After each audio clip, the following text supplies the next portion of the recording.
Over my shoulder is the first cyber dually in the world. Built right here in Miami, Florida by Frank from Reds, if y'all know who that is. Frank's been in business for over 30 years. He's one of the big dogs in hydraulic systems down here. Started putting semi-wheels on dualies with a laundry list of a bunch of other stuff. Cadillac, lifted limo, just a bunch of craziness. And his latest creation is the Cyber Beast. It's the first cyber dually in the world recognized by Tesla, which is crazy. And he's from Hialeah. What are we doing? My name is Frank Carralero. I'm the owner of Reds Miami Diesel Wheels, and we started a new line called Cybertruck Wheels. Cybertruck Wheels is gonna be more like tailored for more futuristic wheel, like on the passenger side of our Tesla truck. And what you see behind us is the only one in the world. Is basically the first Tesla cyber dually in the planet. We actually bought it a week before SEMA in Vegas, which is the big trade show in Vegas every year in November. And we stumbled into the idea of making a dually. We were working on Sean Paul's Cybertruck, and we test fitted some wheels, and it actually looked so phenomenal that we had no choice, being that Sean Paul and another gentleman from True Spike didn't want to step up to the plate to make it a dually. We had no choice but to buy a truck and build it in a week. And this is what you see.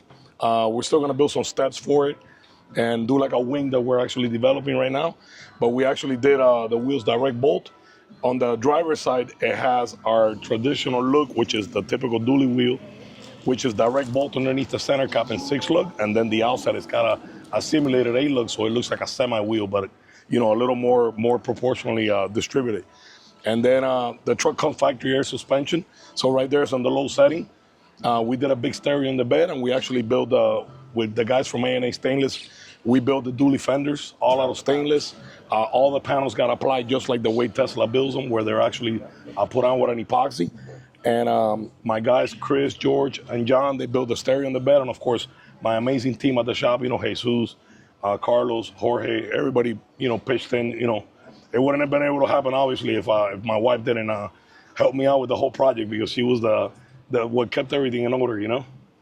So you guys bought it a week before. Right, correct. Literally 5 days to the day you guys were leaving, correct? Right. It was we received the car the Friday before we were supposed to leave to Vegas, so it was 7 days before. Oh wow! So like late October. Right, in October, and we couldn't work on it that week. We couldn't work on it that weekend because we had already made a commitment to like a big lowrider event in Central Florida. So the only thing we did that Saturday, the day after we bought the car, we took the rear flares off, and we actually on that Monday we 3D scanned the quarter panels of the car to be able to build the flanges. And other than that, we started just working on it. So at an engineering level, did you have to redo the rear end, or you were able to, what did you do in the back? We basically made everything in the rear of the car work. What we did is we spaced them out just enough so the tires would clear the inner wells. And then we actually used Super Duty hardware. Like from a Super Duty Ford, we use all the hardware to be able to bolt on the dually wheels. What size are the wheels? There are 26-inch by 8.25, and we're running the Fury 325/35, which is basically the math comes out to be like a 35, 12-inch, 26-inch. And then if you look on the passenger side, that's where we did the new Cybertruck wheels. So the wheel looks more futuristic. It has like that Tesla flavor factory wheel, and with the hexagon cap, which is pretty cool. Never seen it done, and we built a big hexagon cap that's a floating cap. So we came up with the whole design of the Cyber XL. What size are their factory wheels? 20-inch with a 35. And so we kept the overall diameters the same. What makes it look really cool, that everybody really blew their mind when we took it to the SEMA show, the big Dino's Get Down in Arizona we got invited to, which is our only Chevy truck show. And it was the only Cyber truck there at the show in attendance. Then we took it to the LA Auto Show for 10 days. We used the factory plastic flares, and that's what a lot of people thought, that it came like that from factory. And then you could see the stereo in the bed. We're running all the DS18s. We're running 212s for subs, 4 8s for mid bass, 2 big horns, and 4 tweeters with a total of 6,000 watts. And then on this side, you have the new Cyber wheels, Cybertruck wheels, which are basically like I said, it's real clean, real slick. The wheels brush, and it has a tinted clear over it, so it kind of like flows with the whole look of the car. How many different designs have you done of these Cyber wheels? We actually have 2 designs already done, and we're actually, as we speak, we're building a few sets. We're building the one for Sean Paul, the reggae artist from Jamaica, His is basically, we're not doing a dually setup, but we're doing 24 by 10s with 35s. And his has like, a lot more stereo than this one. We actually added a lot of lighting. We did like 140 LEDs underneath the truck. The same big rim lights. This has the big rim lights. We could turn them on. So you could actually see what that shines up. But, usually you got to see them at night. So we were talking earlier about the whole electronics, and basically this is a giant computer. Absolutely. It's not like a normal car, what we're used to working on, like my 75 or any of your other trucks. We and could stuff. come with a Tesla and figure anything out in your car. The biggest challenge right now, we're integrating the factory radio to run the outside stereo. So this one just has a main switch that we did, and we did self-contained batteries with a charging system. The charging system on this one was, like I said, it was a 5-day build. So we really tried not to like mess with the car, because the last thing we wanted in such a short period of time of doing such a massive project was to actually not do anything like where basically it will harm the car in any way that it wouldn't be able to be driven. And fortunately enough, we were able to drive it in Vegas. We drove it in Phoenix, and we drove it in LA, and we've been driving it in Miami. The one that we're doing now, the other one that we're working on now, we just integrated like a big charging system. We put 3 big batteries in the bed, along with the stereo to be able to fire it up. The stereo, all the lighting, all the LED light bars front and rear. And the biggest challenge now is going into the factory head unit, because these cars don't even come with amplifiers. They just have individual chips that run the speakers. So we're gonna be able to use a processor that runs it like from a high to low conversion, and be able to do like all the crossover points and all that stuff. Obviously we don't do stereos anymore. Something that we did, we did actually really strong in the late 80s, early 90s. Shout out Speakworks. Yeah, so I mean that was like, like back in the days when we did a lot of competition systems, but we have always stayed, together with the industry, To your knowledge, no one's tapped into the audio system in these cars, so essentially you might be the first as well. Right, exactly. There's other people that try doing some stuff. It gets pretty complicated, and the whole thing is being controlled with a big control panel. So it's a huge computer that runs everything from like how fast you can make the car. Like right now, I drove it on the chill mode. That's the way I drive it. When you drive it on the beast mode, it's really torquey. It's like driving a full-on race car. So I mean, all that is done on the fly from the screen. And that's that's the amazing part about it. Like anywhere from adjusting the suspension to turning out the outlets to checking the mileage to like you name it, it's all in the touchscreen. So it's actually within the last 45 to 60 days, the truck was built, went from Miami to Los Angeles. Now stop to Vegas. 47-hour trip. We hauled it with our new 450 on a 4-car trailer, along with another dually that we debuted at SEMA. The car got built.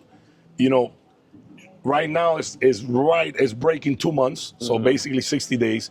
It went from being built, hauled to Vegas, debuted at SEMA for a week. When we were gonna get ready to haul it back to Miami, we got invited to the show in Phoenix, so we hauled it to Phoenix, flew back home, went back to Phoenix, did the show in Phoenix.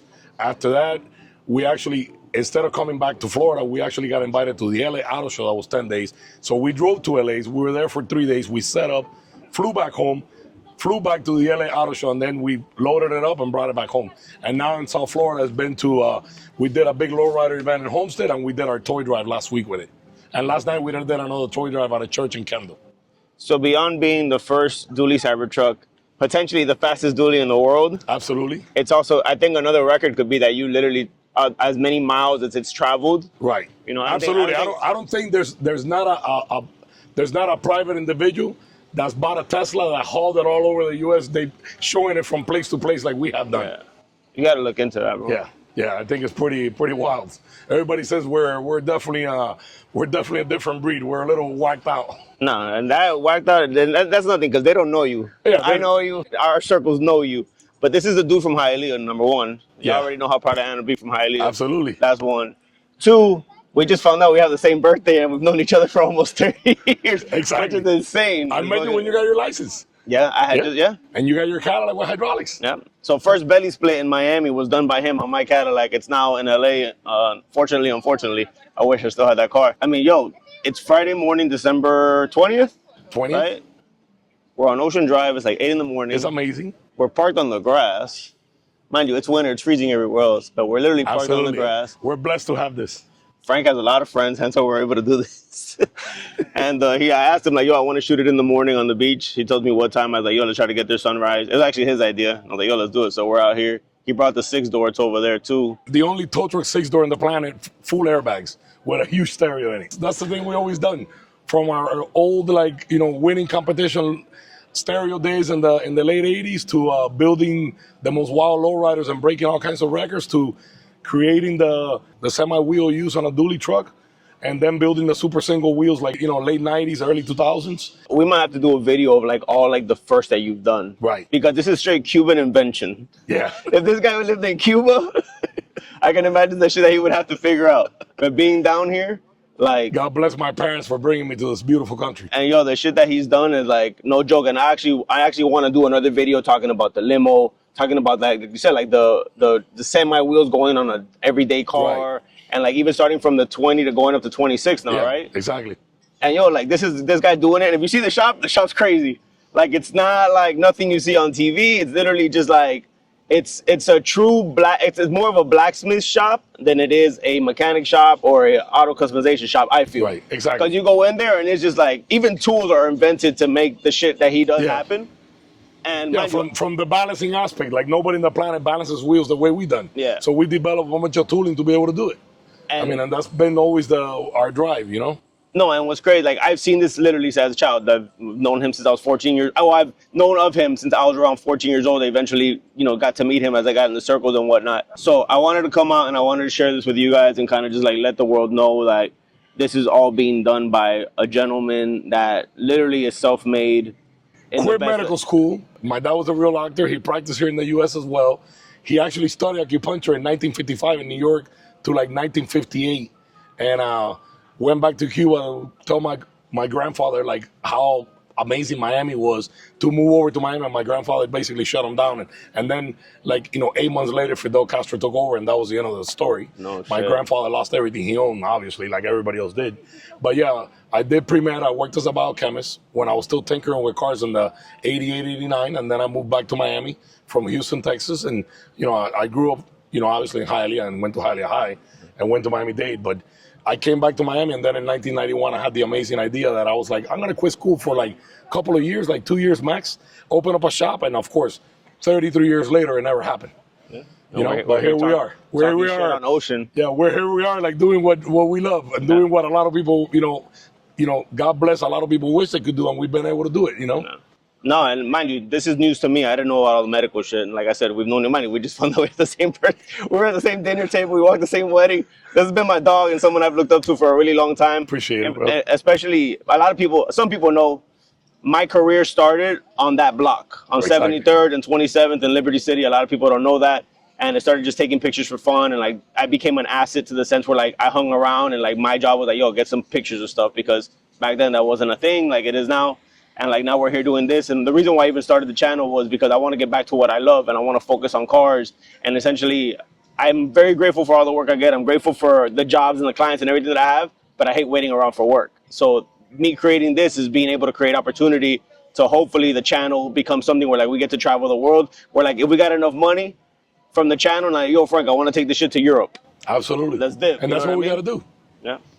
Cover You know whatever what I mean? event and load the cars up let's and take it take to them. Japan. You know Exactly. what I mean? And like hopefully Let's go to Puerto Rico. Let's go to Colombia. wherever we like want. you name it. and storytell and share this with you guys and meet up with you guys and like take this stuff to your town so you guys can see it. And I want to do build on the channel. I want to be tapped in with Frank and everything that he's doing. And it's one of those things where it's like I just want to go back to how I started, which was focusing on cars and my love for cars. And I used to do it for free all the time. Obviously, there's no money being made here. You took the time out to meet with me. I'm obviously taking the time to do this, and like the whole reason we do all, he didn't have to fucking build a dually Cybertruck, but he did it because he wanted to. This shit cost him money, Exactly. but it's an investment. You know why? Because it's the only one in the world. Tesla's over there scratching their head trying to figure out how this Cuban from Hialeah figures this shit the fuck out.